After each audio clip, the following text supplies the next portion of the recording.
Yeah, good evening to all of you. Now I am going to discuss the properties of a pure substance. So after studying this particular topic, the student is expected to learn the physics of phase change process and illustrates the process representation on temperature volume, pressure temperature, temperature entropy, and PVT, that is pressure volume temperature surface of the pure substance. So here the student is able to find out the properties of a water vapor mixture, especially this particular content or this particular unit is much more useful for steam thermal power plant applications. So in this case, the student has to use the steam table. So a student has to use the steam table, and this steam table is presented into this side. So this is the steam table Mollier diagram, which is also presented, that is in SI unit. And here the importance of this particular content is nothing but when you take the ice, that when you supply the heat to the ice at -2 degrees centigrade or -5 degrees centigrade, and when you go on supplying the heat, then how the ice can be converted to the steam. So there are the various process are there, various phase change process are there. That is the phase change process means the latent heat of fusion, latent heat of evaporation, latent heat of sublimation. So this particular phase change process are going to come into the picture.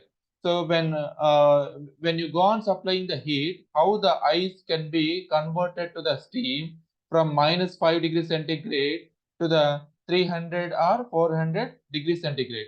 So this is nothing but the evaluation of the properties of a water at different situations, at different conditions. So then what is meant by pure substance? It is a substance of constant chemical composition throughout its mass. It is one component system. Either it may exist in one phase or it may exist in more number of the phases. So a substance that has a fixed chemical composition throughout is called the pure substance. Throughout is called the pure substance. So the pure substance may exist in different cases, either in terms of the solid, liquid, or gaseous state. So now in this particular case, the student has to study the pure substance, PVT surface, temperature entropy. TS means temperature entropy plane, enthalpy versus entropy diagram, Mollier chart. Mollier chart is nothing but a chart which is represented the enthalpy versus entropy for properties of a water vapor mixture. The phase transformations, the latent heat of fusion, latent heat of evaporation, latent heat of sublimation, all these things are going to come into the phase transformations. Next, there are two other points, that is the triple point and critical points are very essential for this pure substance topic. Next one is the dryness fraction. So the dryness fraction is defined as the ratio of the mass of the vapor to the mass of the liquid vapor mixture present in a system or in a container. So that is nothing but the dryness fraction. That means it is going to indicate the quality of a steam. It is going to indicate the quality of a steam. After then, we need to study the Clausius-Clapeyron equation. So this Clausius-Clapeyron equation is used to estimate the phase change properties of a pure substance at any different temperatures for a reversible state condition. Next thing is student has to use the various property tables from the steam tables, that is properties of a pure substance based on the pressure, pure substance based on the saturation temperature, superheated steam properties, so all that particular things. Next thing is the thermodynamic process representation on a PV plane, TS plane, HS plane. So all these particular things are going to learn. Steam calorimetry. There are the different devices are there to estimate the quality of a steam in a different situation. So after studying this particular topic, student is going to expect the evaluation of the vapors and their depiction through the tables and charts, through the tables and steam tables and charts. So this is nothing but the quality or dryness fraction line. So it is defined as a mass fraction of the vapor in a liquid vapor mixture. So if x is equal to 0, then we can call it as a pure saturated liquid. If x is equal to 1, then we have to treat it as a saturated vapor into this particular system. Then the measurement of a steam quality, how the quality of steam can be, because this is very much essential in steam thermal power plant, that is the Narla Tatarao thermal power station, how the quality of steam can be measured. So there is a calorimeter is there. So this calorimeter is used to estimate the quality of a steam. So what is the quality of a steam?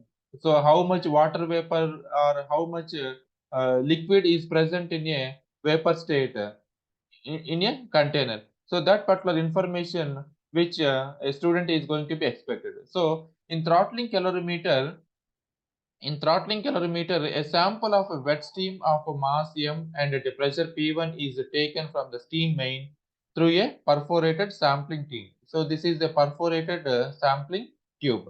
So from this experiment, the student is going to expect the quality of a steam or the dryness fraction of a steam with this particular throttling calorimeter setup. So this is the process representation, and especially the Mollier chart is the representation of the enthalpy, that is this is the H, and the entropy. So here these are nothing but the various quality of a steam lines. These are nothing but the quality of a steam lines, and this is the constant pressure lines representation. And after the measurement, the that is after throttling, the enthalpy of a steam can be measured in this particular state. So especially the significance of this throttling process is nothing but the work done is 0, right? And the enthalpy remains constant. H1 is equal to H2. So that is the throttling process. That's why here in a throttling process, it is represented in terms of a dotted line, because it is a irreversible process representation, which we have already studied from the basic fundamentals, that is from the first unit. So the quality of steam lines can be measured in a different situation. Next, there is another separating calorimeter is there. So in this type of a calorimeter, the known mass of a wet mixture is collected through a sampling bulb and sent to the separating chamber.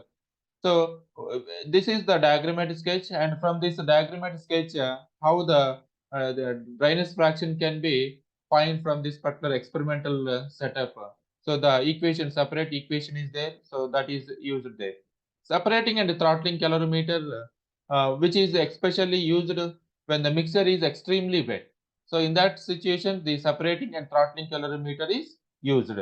Next, after then, the various technical terms which are connected to the pure substance, that is the compressed liquid. So the compressed liquid means when the temperature of a liquid is less than the saturation. So this is the saturation temperature. This is the saturation temperature. When the temperature of a liquid is less than the saturation temperature at a given pressure, then that liquid is called the compressed liquid. So in the same way, here there is a subcooling process is mentioned here. So this is nothing but the subcooling process, and this is nothing but the superheating process.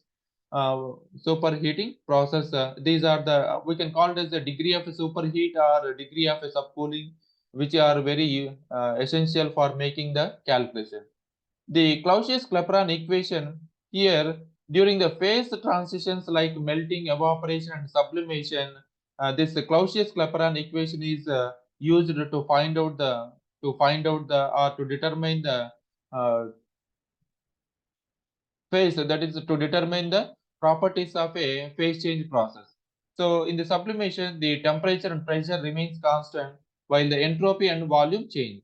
So in that situation, we have to use the Clausius-Clapeyron equation, and for this Clausius-Clapeyron equation, we need to follow the Maxwell's relation, and based on the TDS and Maxwell's relation, you can estimate the Clausius-Clapeyron equation.